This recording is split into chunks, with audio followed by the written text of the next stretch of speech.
A continuación vamos a ver la siguiente charla de seguridad alimentaria, COVID-19 y controles oficiales en la industria alimentaria de la región de Murcia. La va a impartir Clemente Cano Martínez, que es licenciado en veterinaria por la Universidad de Murcia. Desde 1995 es funcionario del Cuerpo Superior Facultativo, Escala Superior de Salud Pública, opción veterinaria de la Administración Regional de Murcia, habiendo desempeñado su ejercicio profesional como inspector de sanidad en área de salud y en oficina comarcal agraria. Desde el año 2000 es formador para la preparación de oposiciones para acceso al cuerpo de inspectores veterinarios de la Administración Regional.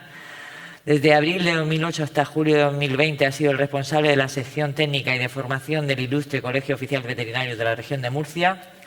Durante los cursos 2016-17 y 2017-18 ha sido profesor colaborador de la Facultad de Veterinaria de la Universidad de Murcia para la formación de alumnos en prácticas. Ha cursado los estudios del Máster de Nutrición, Tecnología y Seguridad Alimentaria de la Facultad de Veterinaria de la Universidad de Murcia y en la actualidad desempeña sus tareas como inspector veterinario de salud pública en el área Salud 1 de Murcia. Muchas gracias. Cuando quieras. Pues muchas gracias y buenas tardes a todos. Gracias, Elisa, por tu amable presentación. Y bueno, Gaspar, que está aquí en la puerta ahora mismo, tengo que agradecer a SEPOR y a la Facultad de Veterinaria la invitación que nos han hecho para participar en esta jornada.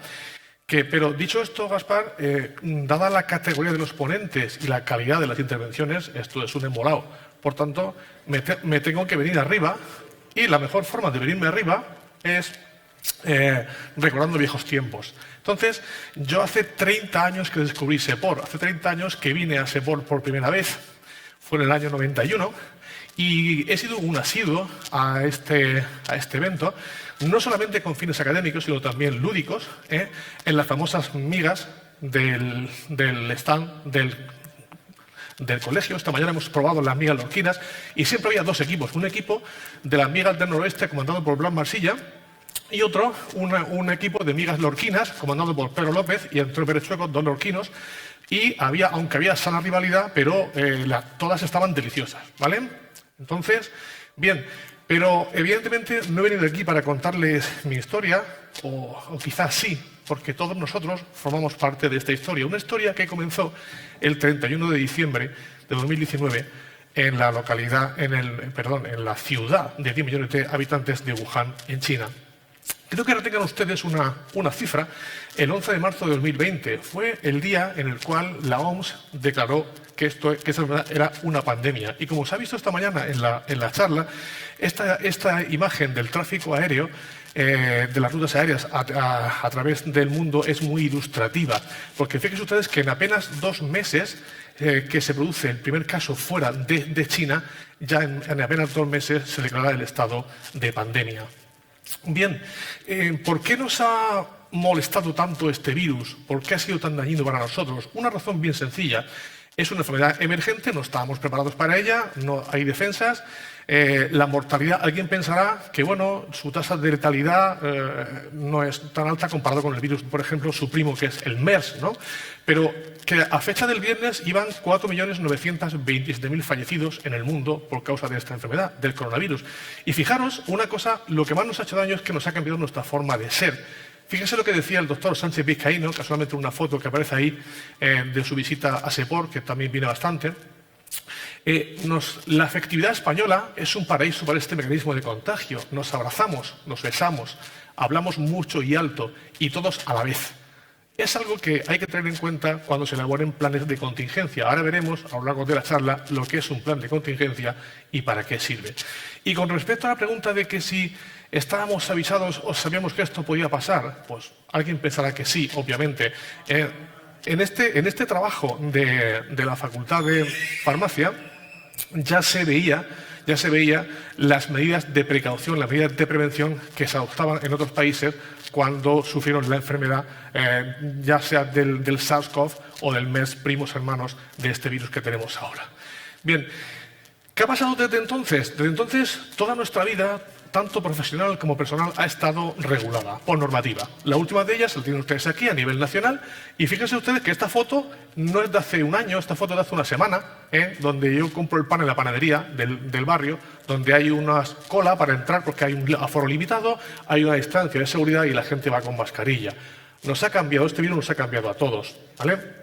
A nivel autonómico, también tenemos nuestra normativa, actualmente en vigor es la orden de 1 de junio de 2021, que, como os dais cuenta, establece una serie de medidas de carácter general y otras de carácter sectorial que regula todos esos ámbitos que hay ahí. De hecho, estamos aquí en un congreso y jornada de formación en el cual, para que se autorice, tiene que haber un plan de contingencia, tiene que haber un responsable COVID, tiene que haber una limitación de aforo, hay que cumplir una serie de condiciones, ¿de acuerdo? Paralelamente a esta orden se publica semanalmente una orden que se está actualizando. ¿Por qué? Porque la orden que digamos, dice qué actividades podemos hacer o no, se va actualizando en función de la situación epidemiológica. Y sirva como ejemplo que hasta hace 2 semanas no podíamos estar en la barra de un bar y había limitaciones en cuanto al número de comensales, tanto en interior como en exterior. Por fortuna estamos bien, pero no debemos bajar la guardia porque aunque Murcia, en concreto, en toda la comunidad autónoma, está en nivel de alerta 1 o bajo, hay municipios de nivel 3 alto, por ejemplo, Lorca es uno de ellos, que está a nivel alto, ¿vale? Bien, pero, por tanto, el primer mensaje que quiero que se quede claro en esta intervención es de confianza. Pero confianza siempre que lo hagamos bien y cumplamos las normas establecidas por las autoridades sanitarias. Les voy a poner un ejemplo. Un compañero, esta mañana, cuando se ha enterado de que nosotros, los inspectores de sanidad, hemos intervenido en control de brotes COVID, dice, ¿sí? ¿Vosotros? Digo, sí, nosotros, veterinarios y farmacéuticos. Hemos intervenido en los controles de los brotes COVID, en industrias alimentarias. Ahora veremos muchos ejemplos. Fijaros lo que ha pasado en un brote que he estado inspeccionando recientemente. Septiembre de este año. Una empresa con 60 trabajadores, en los cuales se diagnostican 12 casos positivos, el brote explosiona y entonces se decide hacer un cribado y salen 4 más. Fijaros en mi informe los factores contribuyentes al brote que yo considero. Hay personal, choferes, que comparten las 2 instalaciones, o sea, que van de un sitio a otro. Esta industria tiene 2 instalaciones. Cuando vas allí, ves que la gente hace un uso no adecuado de la mascarilla. La gente se baja la mascarilla, la gente interactúa más de lo normal. Y luego hay un 41,6% de trabajadores que no se ha vacunado. Eso también es fundamental. A lo largo de las sesiones de esta mañana se ha hablado del origen del coronavirus. Yo no voy a repetirlo, simplemente diré que fíjense ustedes la continua interacción entre el hombre y los animales. De ahí estamos en una jornada One Health. Fíjense ustedes que los reservorios principales de los alfa y beta coronavirus son murciélagos y roedores. Y en algunos casos sí está muy clara y definida la línea de transmisión. En otros, por ejemplo, el nuestro, que nos ocupa el SARS-CoV-2, todavía no. Hay incertidumbre. Dicho esto, esto ya se ha visto esta mañana. Yo simplemente decir que lo que ha pasado con estos beta coronavirus últimos que han aparecido en el último siglo, en el siglo XXI en el que estamos ahora, es que hasta ahora los coronavirus humanos daban síntomas leves, daban síntomas gripales, ¿vale? Pero no eran tan patógenos. Ahora sí. Ahora, digamos que ese equilibrio se ha roto y ahora son mucho más patógenos. El MERS, mucho más. La tasa de letalidad del MERS es del 40%, ¿vale? Ese es bastante más peligroso que el SARS-CoV-2. También los coronavirus son viejos conocidos en el mundo de la veterinaria. Yo aquí he puesto 2 ejemplos solamente. Habría más, pero tenemos el virus de la bronquitis infecciosa aviar o el virus de la diarrea epidémica porcina. Y fíjense una palabra mágica que aparece ahí, medidas de bioseguridad. Hoy día, estamos en el marco de la Semana Nacional del Porcino, no es viable una explotación ganadera sin un programa de bioseguridad, ¿vale? Pues muchas empresas han tenido que adaptarse y poner en marcha medidas de refuerzo de la bioseguridad en sus instalaciones. Bien, de esta estructura del virus solo me da tiempo a comentar que lo más importante es la proteína espícula que se ha citado aquí, y dentro de esta proteína hay una región que es la que usa para unirse con el receptor, que es el receptor AC2 de la célula humana. Bien, pues la sorpresa que nos podemos llevar es que ustedes ¿qué piensan? ¿Que los animales son más o menos sensibles? Sí, hay animales muy sensibles a este virus, al SARS-CoV-2, y otros no tanto, pero te llevas sorpresas porque en un estudio hecho en Estados Unidos sobre el ciervo de cola blanca, que se supone que es silvestre, el 40% de los animales muestreados tenía anticuerpos frente a SARS-CoV-2. Ahora veremos cómo ha podido llevar ese virus ahí. Y aquí tenéis que este virus provoca infección natural en muchos animales. En España tenemos en leones, en gatos, en bisones. En bisones creo que van 17 brotes en granjas en España. 17, no uno ni dos, 17. Ahora, comparado con Dinamarca, que van casi 300, son pocos, ¿vale? Pero fíjense lo que pone aquí muy claro. Esto es otro concepto que refuerza la idea de One Health. El virus ha ido de personas a bisones y de bisones a humanos también se ha demostrado la transmisión. Por tanto, y fíjense aquí, esta diapositiva es magnífica porque ilustra las mutaciones en las diferentes estructuras que conforman la espícula, y hay mutaciones que afectan a una sola especie, ya sea humana o animal, pero otras que son compartidas. Eso se ha visto esta mañana. Se supone un riesgo de que el virus evolucione hacia o que sea más patógeno o más transmisible y que pueda escapar incluso a las vacunas que tenemos en la actualidad. Bien, por tanto, para terminar de aquí, simplemente decirles que aunque el hombre esté en el centro, el hombre no puede vivir aislado. El hombre está en contacto directo con los predadores primarios, donde se supone que está el origen del virus, que son los murciélagos. Hoy he aprendido mucho sobre el murciélago, ¿vale? Pero también está en contacto con animales, ya sea domésticos, más sensibles, como en el caso de los félidos, o menos sensibles, como en el caso de los perros, pero también el hombre puede interactuar y transmitir hacia los gatos ferales, que está ahí, y de ahí al medio natural. Y no sabemos, eso es un concepto que también se ha visto hoy, el tema de la reemergencia. ¿Qué va a pasar con eso? Hay muchas incertidumbres. Verán ustedes que hay demasiadas interrogantes en mis diapositivas, pero es que es lo que se conoce hasta ahora, ¿vale? Bien, ¿qué sabemos de cómo se transmite el virus? Pues se transmite como cualquier virus respiratorio, a través de gotitas, cuando uno estornuda, cuando uno tose, cuando uno exhala, cuando uno fuma. Una noticia que me congratula es que Sanidad está estudiando el prohibir fumar en las terrazas aprovechando lo del coronavirus. Claro que sí, es que de otra forma esto no se previene la contaminación. Pero el título de la charla es COVID-19 y seguridad alimentaria. ¿Qué pasa con los alimentos? ¿Qué riesgo tenemos? Pues de momento, y esa es la suerte que tenemos, no hay una evidencia epidemiológica para que la transmisión de ese SARS-CoV-2 sea vía alimentaria, ¿vale? O sea, no hay brotes, no hay casos diagnosticados. Sí que es verdad, y por eso hay que llevar cuidado, de que el virus es estable a condiciones de refrigeración y de congelación, y eso se ha visto en digamos, diseños experimentales en carne de cerdo, en pollo y en salmón. Es un virus y, por tanto, si yo toso o yo estornudo sobre el alimento y estoy enfermo de coronavirus y transmito y elimino ese germen, es posible que yo contamine el alimento, ¿de acuerdo? Pero ¿qué pasa? Que se supone que las buenas prácticas higiénicas están para prevenir ese tipo de posible contaminación. Y ahora que nadie me venga, como dicen, con historias, yo no puedo estornudar o toser sobre un alimento con coronavirus o sin coronavirus. O sea, las buenas prácticas higiénicas siempre tenemos que respetarlas, ¿de acuerdo? Bien, por tanto,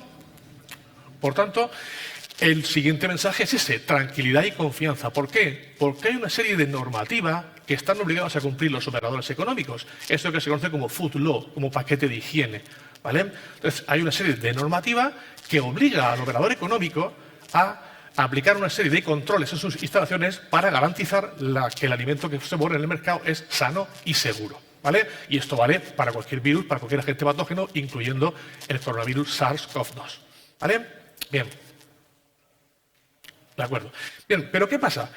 Que cuando esto empieza hay incertidumbre. Fíjense ustedes que le he dicho que retenga la fecha 11 de marzo. Pues el 20 de mayo ya sale, y antes, porque está en la revisión 2, una información para los consumidores de la Agencia de Seguridad Alimentaria y Nutrición. ¿Por qué? Porque hay incertidumbre, la gente quiere saber, oye, ¿yo me puedo contagiar si consumo un alimento contaminado? ¿Si toco un plástico que alguien ha estornudado o ha tosido? Entonces, había una serie de medidas, de recomendaciones, ¿de acuerdo?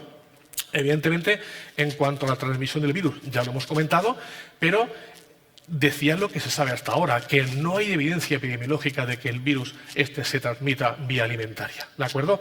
Lo mismo a través del agua, si el agua se clora, tampoco hay ningún problema, ¿de acuerdo? ¿Vale?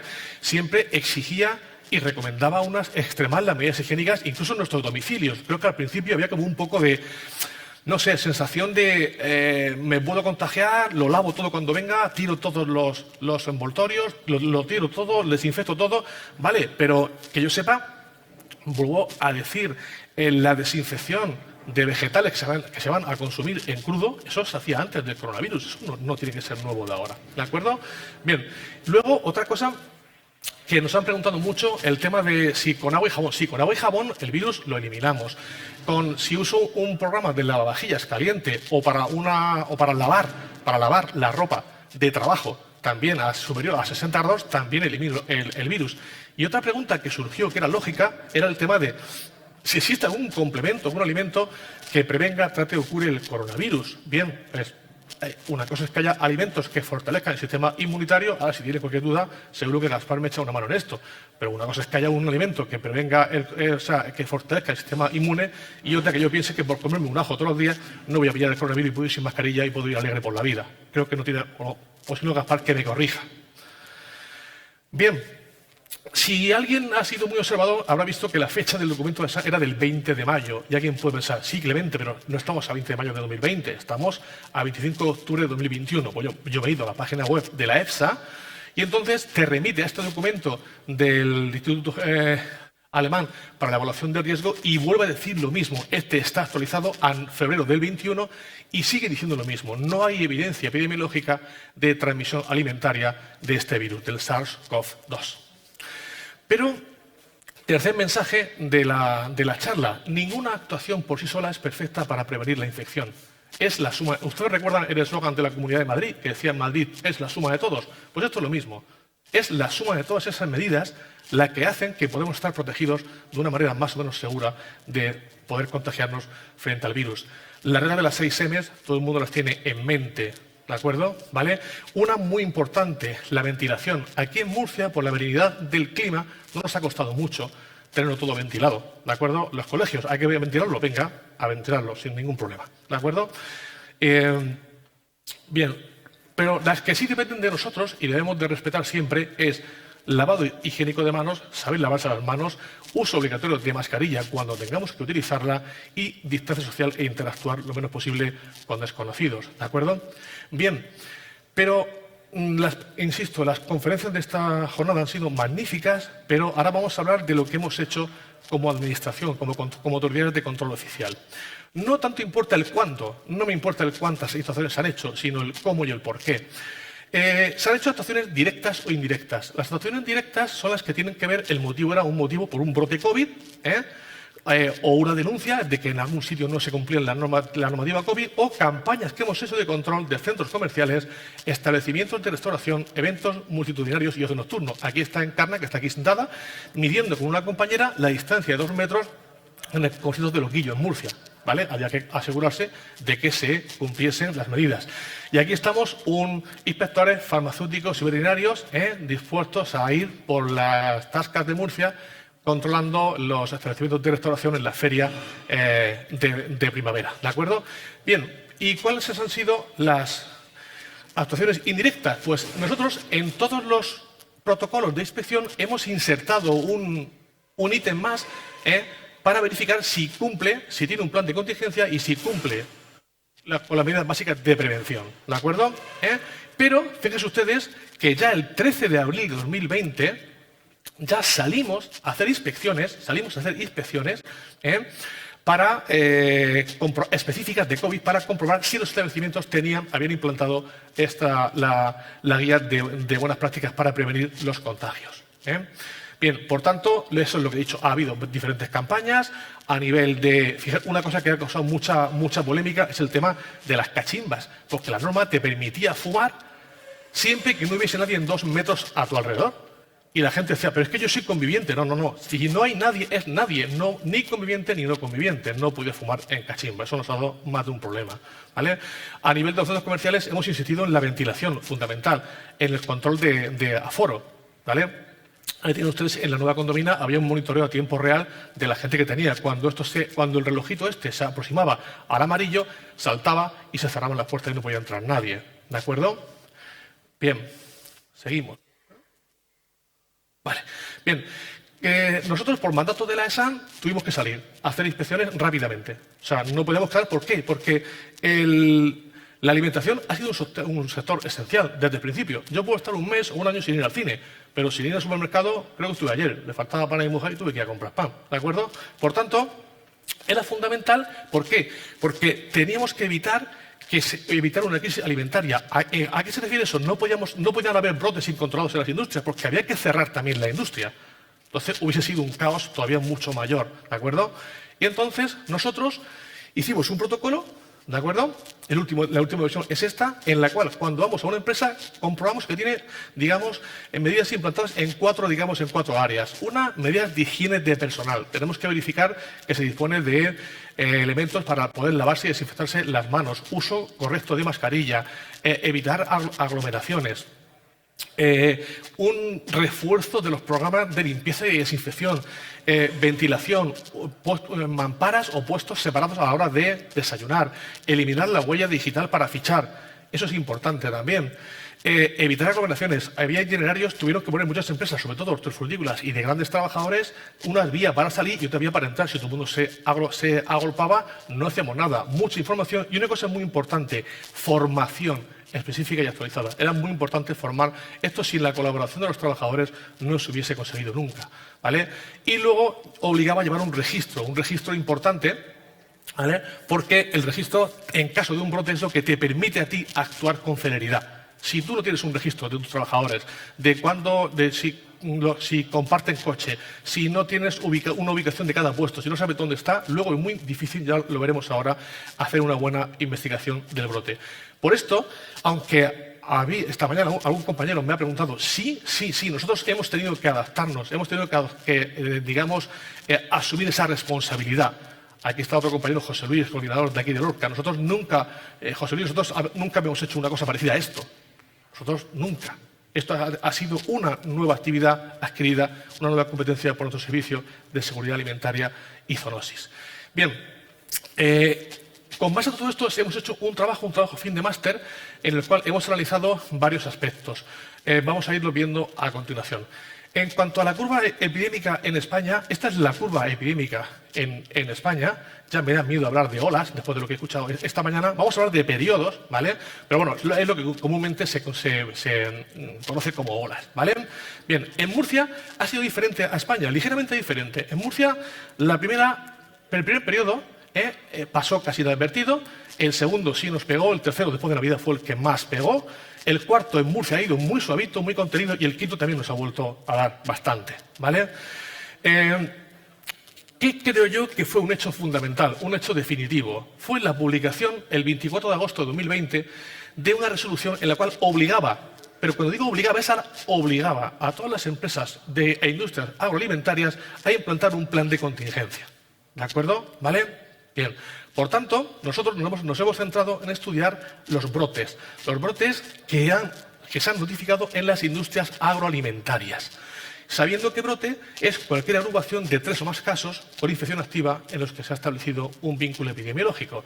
Y hasta la fecha de hoy se han notificado en estas 4 categorías de industrias 356 brotes. Es decir, aquí, por ejemplo, los brotes en residencia no entran. Aquí solo estamos hablando de brotes en industrias agroalimentarias. ¿De acuerdo? Bien.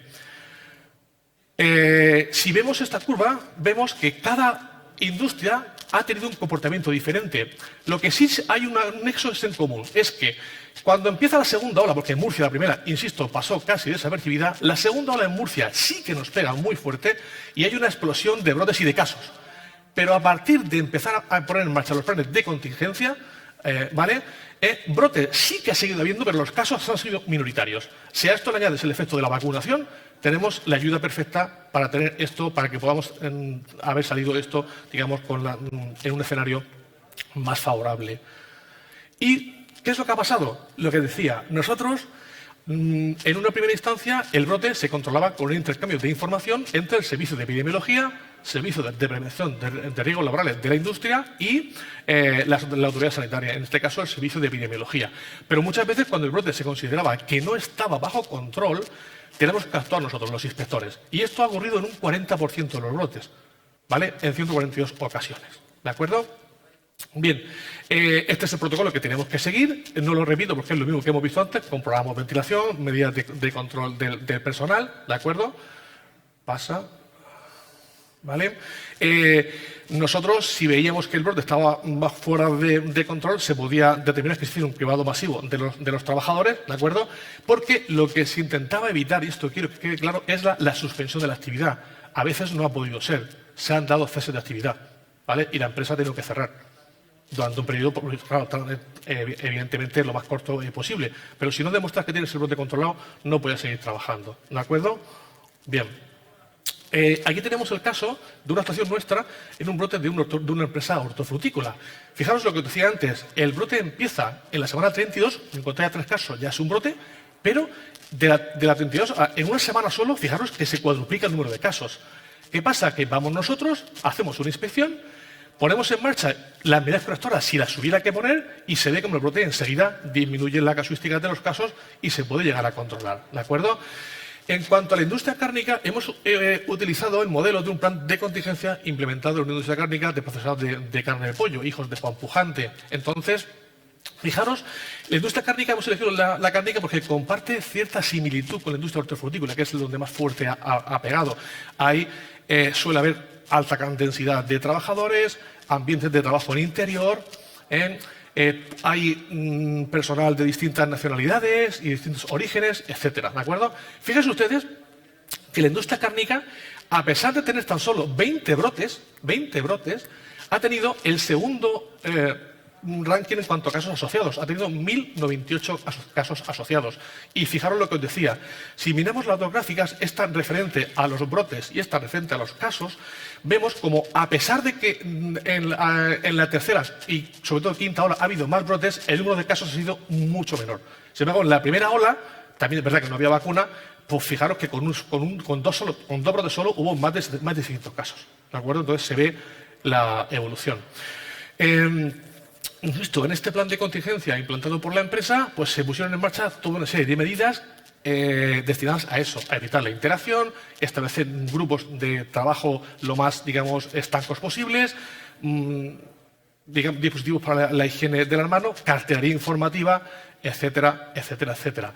Para ir terminando, vamos a hablar de la importancia de la detección precoz. Esto es importante. En los planes de contingencia, estaba claro, esto lo pone en el plan de contingencia de esta empresa, tiene que ser dinámico. Y eso no lo hemos encontrado muchas veces porque yo le he pedido el plan de contingencia y me sale abril de 2020. Digo, pero ¿usted aplica ahora las mismas medidas que hace un año? Y dice, no. Digo, entonces tiene que actualizarlo, tiene que ser dinámico y evolucionar, ¿de acuerdo? Y estar siempre en estrecho contacto con la autoridad sanitaria, tanto regional como local, ¿vale? Bien, entonces lo importante, insisto, es la detección precoz de los casos con infección activa por SARS-CoV-2. Eso es fundamental para poder controlar un brote, ¿de acuerdo? Esto tienen ustedes en esta estrategia, en este documento, que se llama Estrategia de Detección Precoz, Vigilancia y Control de COVID-19. Todos los documentos que yo pongo aquí se van actualizando periódicamente. Es interesante que, aunque los tengan, revisen si hay alguna versión más actualizada. Y aquí está lo que se considera contacto estrecho. A muchas industrias les ha costado mucho trabajo identificar los contactos estrechos. Mucho trabajo. ¿Vale? Bien.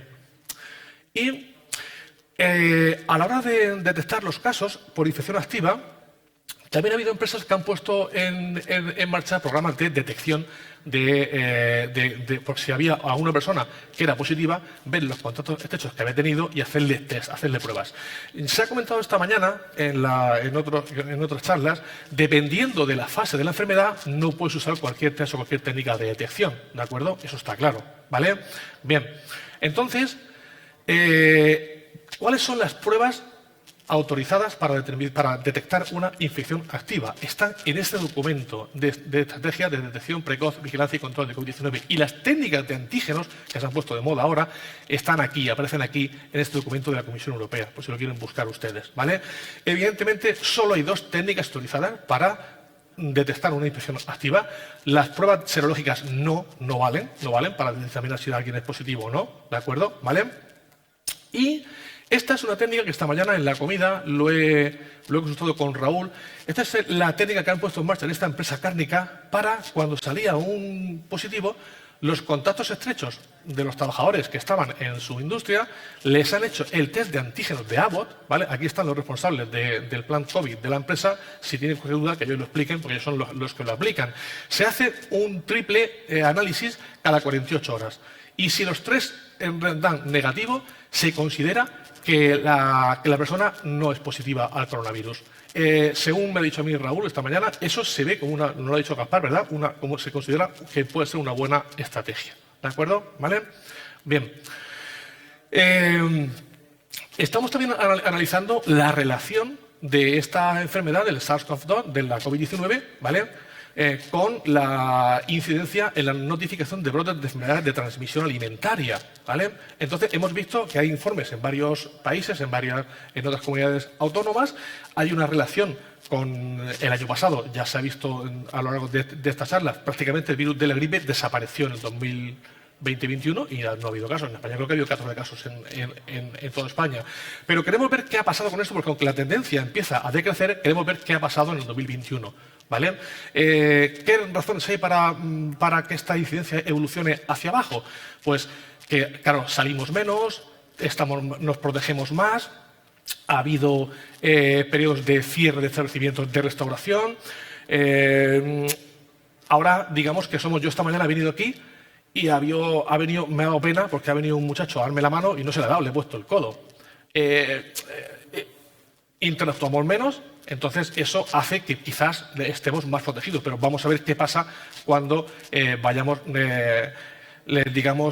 liberalizando y volviendo a lo que se ha dicho esta mañana aquí, la nueva normalidad. Como ha dicho Santiago Vega, la normalidad de antes, eso no nos interesa a nadie, tiene que ser nueva. Bien, estamos terminando ya, me quedan 2 diapositivas, Elisa, te lo prometo. ¿Vale? Y aquí se ha hablado de One Health, pero es que el One Health nos lo obligan. O sea, ya no es que sea una declaración de principios, es que es así. Hay un reglamento que establece un programa de acción de la Unión Europea en el ámbito de la salud, programa UE Pro Salud, que obliga a aplicar un enfoque One Health. O sea, es que ya no es cuestión de que si me gusta más o me gusta menos, es que tenemos que hacerlo. Y yo también aquí he puesto, y se ha quedado, más que patente en las charlas, los otros retos también a los que tenemos que afrontar, los derivados, aparte de las futuras pandemias, de la prevención de futuras pandemias, el cambio climático y el Plan Nacional de Resistencia a los Antimicrobianos. Por tanto, para terminar, vuelvo a lo que decíamos antes de la afectividad española. Bueno, de española, si ponemos italiana también vale, ponemos griega también vale. Yo creo que hay muchos países en los que la afectividad, aquí somos de besos, de abrazos, eso es normal, ¿vale? Nos va en nosotros. Las conclusiones que yo he hecho, aparte de las que hemos ido viendo, son, una, la ha hecho Santiago Vega. ¿Qué hemos aprendido? ¿Qué hemos aprendido de todo esto? ¿Estaremos mejor preparados para hacer frente a futuras pandemias? Debemos estarlo. ¿Hemos entendido el significado de One Health? Estas jornadas ayudan a ello, ¿vale? Me ha dado mucha satisfacción ver que siempre se habla de constituir grupos de trabajo multidisciplinares. Creo que ha quedado más que de manifiesto en esta jornada. No es cuestión ni de egos personales ni de egos profesionales. Se han puesto ejemplos de Carmen Gering, de Pasteur con Dalmacio García Cara. O sea, se han puesto ejemplos de colaboración entre médicos, farmacéuticos, veterinarios, medioambientalistas. Aquí estamos todos en esto y tenemos que remar todos en la misma dirección. Luego también vamos a ver qué medidas qué va a ser la nueva normalidad. O sea, ¿qué se va a quedar? La pregunta que yo me hago es la siguiente. ¿Cuándo volveremos a estar? Porque ahora se puede uno ir a una discoteca, pero no puede tomarse una copa en la pista bebiendo. Tienes que estar con la mascarilla. O sea, ¿qué va a pasar con nosotros? ¿Qué va a pasar? Y sobre todo, lo último es esta diapositiva de este artículo que ya se ha visto. Hay muchas regiones, sobre todo el sudeste asiático, en el cual hay una convivencia y una interacción entre posibles huéspedes originales. El murciélago, hoy se ha hablado mucho del papel tan importante del murciélago, que es el único mamífero volador. Los huéspedes intermediarios, con el interrogante, para terminar otro interrogante, y el hombre. Este área, hay sitios del globo de la Tierra en el que esta interacción puede hacer que en cualquier momento surja otra pandemia y tenemos que estar preparados para ello. Muchas gracias, nada más. Ahí tienen mi correo electrónico por si quieren alguna duda y ya, creo que ya está.